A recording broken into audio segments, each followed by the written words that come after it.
Celebrations over India's Champions Trophy victory took a violent turn in Madhya Pradesh's Mhow on Sunday night. As per local reporters, a victory rally passing Jama Masjid allegedly provoked Tarawih worshippers with derogatory slogans and firecrackers, leading to a confrontation.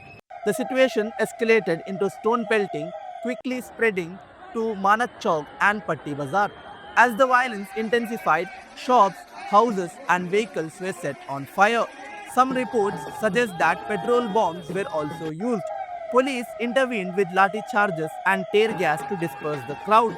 Jama Masjid's Imam Muhammad Javed stated firecrackers were thrown inside the mosque and stone pelting started in the presence of police. और जब तक हम नमाज से फारिग होते, जब तक यहाँ शायद जुलूस का आखिरी हिस्सा बचा हुआ कुछ होगा, नमाज के लिए नमाज से फारिग होकर निकल ही रहे थे तो किसी ने बम अंदर की तरफ फेंका।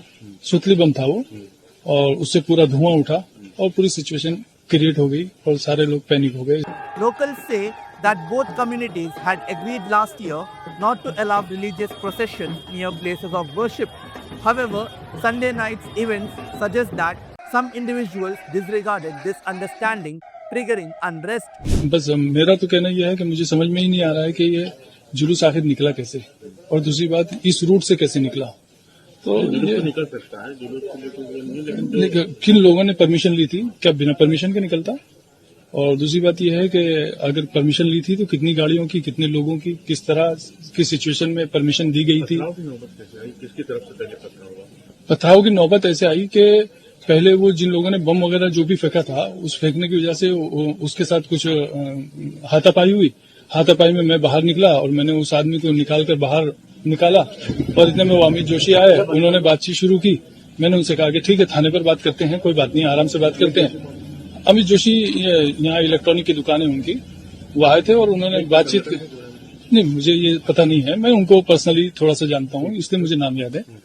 तो उसके बाद उन्होंने यहाँ से वो गए और वहां पहुंचे होंगे, और उसके बाद उधर से पथराव शुरू हुआ।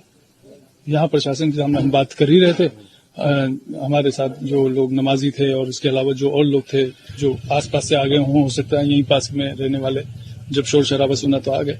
तो हम पुलिस प्रशासन के साथ बैठकर उनको बिठाकर समझाइश देकर बात कर रहे थे, इतने में उधर से पथराव शुरू हो गया। पुलिस के सामने पथराव हुआ? हाँ, पुलिस के सामने शुरू हुआ। Meanwhile, in Devas, tensions also flared as crowds gathered without proper coordination with police. Section 163 of BNSS has now been imposed in the area. No official comment has been made so far by SDOP Mhow, DS Chaudhary.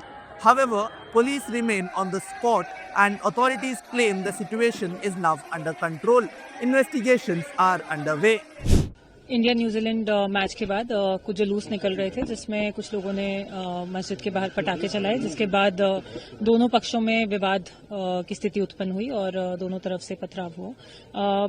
Police बल जो है वो पूरी तरह यहाँ पे मौजूद है और लगातार पेट्रोलिंग भी कर रहा है। अभी यहाँ पे पूरी तरह से शांति बनी हुई है।